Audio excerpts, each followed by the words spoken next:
Hi friends, welcome back to our channel. ఈరోజు నేను చూపించబోతున్నటువంటి ఈ కర్రీ పూరీలోకి చపాతీలోకి చాలా బాగుంటుంది. తప్పకుండా ట్రై చేయండి. పిల్లలు పెద్దవాళ్ళు అందరూ లైక్ చేస్తారు. బంగాళదుంపలు, ఉల్లిపాయ, టమాటా ఈ కర్రీకి ఇవే కావాలి. ఇంతకు మించి పెద్దగా ఇంగ్రీడియంట్స్ ఏమీ అవసరం లేదు. చపాతీ పిండి నేను ముందుగానే కలిపి పెట్టుకుంటున్నాను. దీనివల్ల నానతాయి, చపాతీలు చాలా సాఫ్ట్గా వస్తాయి. పిండికి ఉప్పు కలిపిన తర్వాత 2 స్పూన్లు పెరుగు యాడ్ చేయాలి. పెరుగు యాడ్ చేయడం వల్ల ఏంటంటే చపాతీ చాలా మెత్తగా మంచి కలర్లో సాఫ్ట్గా వస్తాయి. పెరుగు యాడ్ చేసాం కాబట్టి ఎక్కువగా వాటర్ పట్టవు. ఈ కన్సిస్టెన్సీలో ఉంటే సరిపోతుంది. మూత పెట్టుకోవడం వల్ల గట్టి పడకుండా ఉంటుంది, పిండి మెత్తగా ఉంటుంది. నేను ప్యాన్ పెట్టాను. 1 స్పూన్ ఆయిల్ యాడ్ చేసా. కొద్దిగా జీలకర్ర, ఒక పచ్చిమిరపకాయ, కరివేపాకు యాడ్ చేసా. తర్వాత ఉల్లికాయ ముక్కల్ని ఇలా మీడియం సైజులో కట్ చేసుకుని బాగా వేయించుకోవాలి. వేయించుకున్న తర్వాత ఇక్కడ పొటాటో గురించి ఒక ఇంపార్టెంట్ టిప్ చెప్తాను. అదేంటంటే పీల్ తీయొద్దు. పీల్లో చాలా పోషకాలు పోతాయి తొక్కలో. చాలాసేపు నానబెట్టి వండుకుంటే సరిపోతుంది. ఎంత చెప్పినా మా పిల్లలు వినట్లేదు. మమ్మీ బ్రౌన్ కలర్లో ఉంది, ఇంకా మట్టి ఉంది అంటున్నారు. అందుకే నేను తీసేసాను.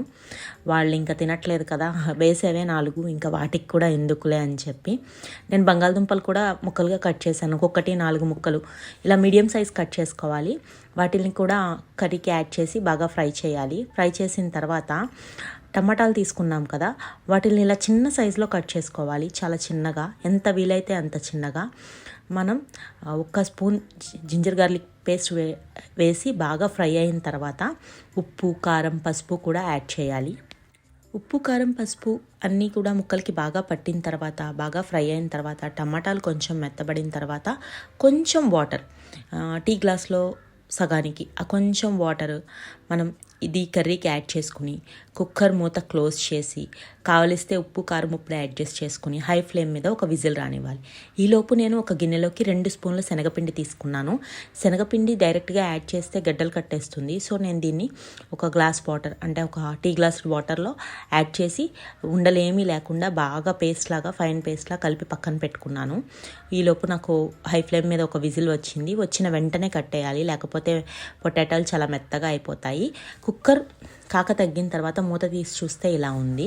తర్వాత దీనికి నేను స్టవ్ వెలిగించక ముందే శనగపిండి మిశ్రమాన్ని దీనికి కలిపేశాను. కర్రీకి కలిపిన తర్వాత బాగా తిప్పి ఉప్పు, కారం అన్నీ ఈ స్టేజ్లోనే చూసుకోవాలి. చూసిన తర్వాత నేను కొత్తిమీర కలిపి పెట్టుకున్నా, వాటర్లో వేశాను. కడిగిన తర్వాత దాన్ని చాలా చిన్నగా, ఎంత సన్నగా వీలైతే అంత సన్నగా కాడలతో సహా చాప్ చేసి ఈ కర్రీకి కలిపేయాలి. కలిపిన తర్వాత మాత్రమే మనం స్టవ్ ఆన్ చేయాలి. ఒకసారి కలిపేసి చూసిన తర్వాత స్టవ్ ఆన్ చేయాలి. అది లో ఫ్లేమ్లో మాత్రమే పెట్టాలి. హై ఫ్లేమ్లో పెడితే గడ్డలుగా కట్టేస్తుంది కర్రీ అంత టేస్ట్ బాగుండదు, టెక్స్చర్ కూడా బాగోదు. కొంచెం గరం మసాలా కానీ, 1/2 స్పూన్ చికెన్ మసాలా కానీ ఈ స్టేజ్లో యాడ్ చేస్తే కర్రీకి మంచి ఫ్లేవర్, టేస్ట్ ఇస్తుంది. ఇంకా అంతే, మన ఆలు టమాటా బేసన్ కర్రీ రెడీ అయిపోయినట్టే. ఒక్కసారి ఉప్పు టేస్ట్ చూసుకుని కొంచెం గట్టిగా ఉండగానే కట్టేస్తే కొంచెం బెటర్. చల్లారిన తర్వాత ఇంకా గట్టి పడిపోతుంది. నేను ఇక్కడ పొడిపిండి అస్సలు వాడటం లేదు చపాతీ చేయడానికి, ఎందుకంటే గట్టిగా అవుతాయి. ఆవు నెయ్యి కానీ, నెయ్యి లేకపోతే నూనెనే కర్రకి, పీటకి రాసిన తర్వాత పిండి మనం చిన్న చిన్న ముద్దలు చేసుకున్నాం కదా, నేను ఇక్కడ మడతలు కూడా పెట్టనండి చపాతీకి. అయినా చపాతీ చాలా బాగా పొంగుతుంది, మీరే చూద్దురు. కానీ ఫస్ట్ది ట్రై చేశాను, కొద్దిగా అంటుకుపోయింది. ఏం పర్వాలేదు, రౌండ్ షేపే చేయాలని ఏం లేదు కదా. సో పెనం మీద వేసిన తర్వాత మీకే కనిపిస్తుంది ఎలా కాలుతుంది, కలర్ ఎట్లా వస్తుంది.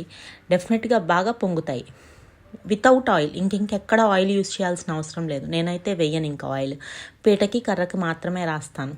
చెప్పాను కదా పొంగుతాయి అని చెప్పి. అదిగో చూసారా, పొంగుతుంది చపాతీ. పిల్లలు ఇలా వేస్తే తినేస్తారు. ఇంకా ఆయిల్ ఏమి ఎక్స్ట్రాగా యాడ్ చేయను. కలర్ వచ్చాయి, చెప్పాను కదా, పెరుగు యాడ్ చేయడం వల్ల మంచి కలర్ వస్తుంది చపాతీ. తర్వాత ఈ కర్రీకి కట్ చేసిన ఆనియన్స్, కొంచెం లెమన్ స్లైస్ వేస్తే పిల్లలు ఇంకొంచెం ఇష్టంగా తింటారు. కర్రీ రెడీ అయిపోయింది కదా, నేను ఇంకా ప్లేట్లో వేసి సర్వ్ చేసి వాళ్ళకి ఇచ్చేస్తున్నాను. లడ్డూలకి 2 వచ్చేసారు. ఈవినింగ్ 6:30 కల్లా మా డిన్నర్ కంప్లీట్ అయిపోతుంది. ఈరోజు కూడా అంతే.